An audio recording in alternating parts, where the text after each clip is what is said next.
Assalamualaikum warahmatullahi wabarakatuh. Perkenalkan, nama saya Alifa Zara Salsabila dari kelas 12 IPA 1 dan saya merupakan kelompok 2. Di sini saya akan membahas mengenai sintesis protein. Protein itu sendiri merupakan zat yang sangat diperlukan oleh setiap manusia. Proses penerjemahan informasi gen yang berisi enzim atau protein yang diinginkan menjadi enzim atau protein tersebut ialah yang dinamakan dengan sintesis protein. Nah, untuk proses sintesis protein ini terdapat dua jenis. Yang pertama ada namanya transkripsi. Apa sih transkripsi itu? Transkripsi adalah proses pembentukan mRNA dari salah satu pita DNA dengan bantuan enzim RNA polimerase. Dan yang kedua ada namanya translasi. Translasi adalah penerjemahan informasi genetik yang terdapat pada mRNA ke dalam polipeptida.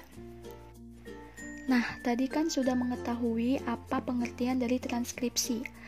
Tadi transkripsi merupakan proses pembentukan mRNA dari salah satu pita DNA.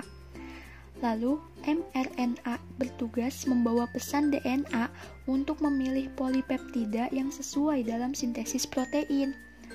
Untuk tahapan transkripsi, yang pertama, RNA polimerase melekat pada molekul DNA sehingga menyebabkan sebagian dari double helix itu membuka.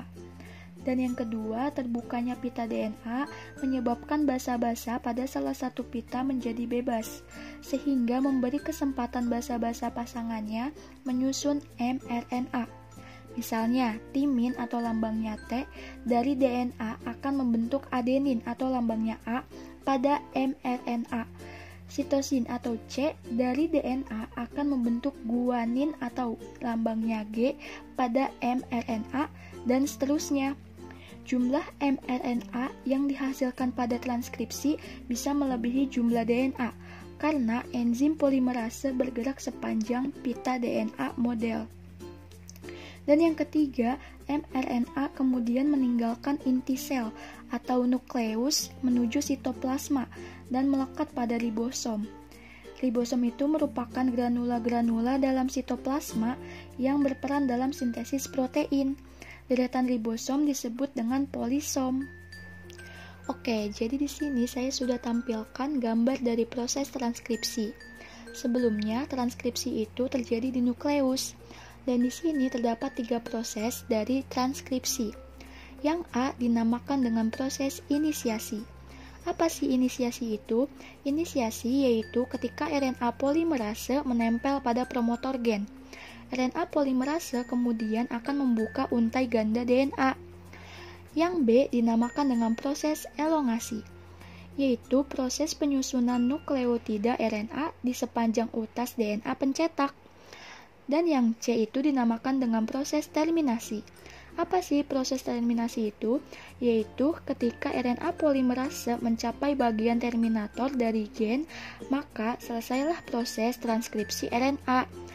Nah, ketiga proses tersebutlah yang sudah saya sebutkan di sebelumnya pada tahapan transkripsi. Lalu, RNA yang dihasilkan dari proses transkripsi tadi akan keluar dari nukleus menuju sitoplasma untuk mengalami proses translasi. Karena itulah proses translasi terjadi di sitoplasma. mRNA yang sudah keluar dari inti sel dan telah melalui proses splicing atau penyambungan akan bergabung dan menempel pada ribosom.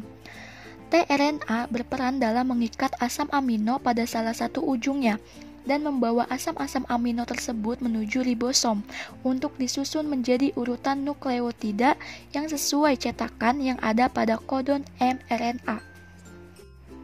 Kemudian saya tampilkan juga gambar dari proses translasi. Di sini yang pertama, subunit ribosom kecil menempel pada mRNA.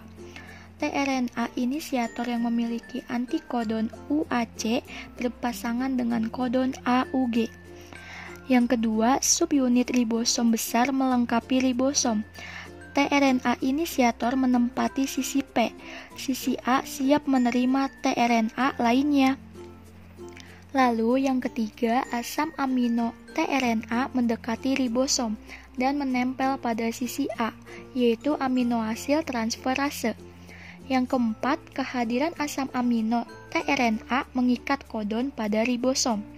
Yang kelima, ribosom mengkatalisis pembentukan ikatan peptida antara asam amino yang baru dengan ujung karbosil pada penambahan polipeptida pada sisi P, yaitu peptidil sintetase.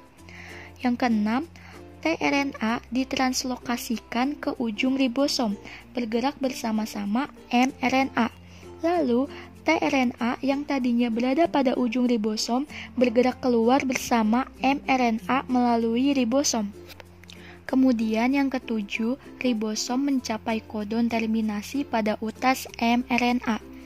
Yang kedelapan, polipeptida lepas dari ribosom. Dan yang terakhir, 2 unit ribosom dan komponen lainnya terpisah-pisah. Untuk tahapan singkat dari sintesis protein adalah sebagai berikut. Yang pertama, DNA membentuk mRNA untuk membawa kode sesuai urutan basa N-nya. Yang kedua, mRNA meninggalkan inti menuju ke ribosom dalam sitoplasma.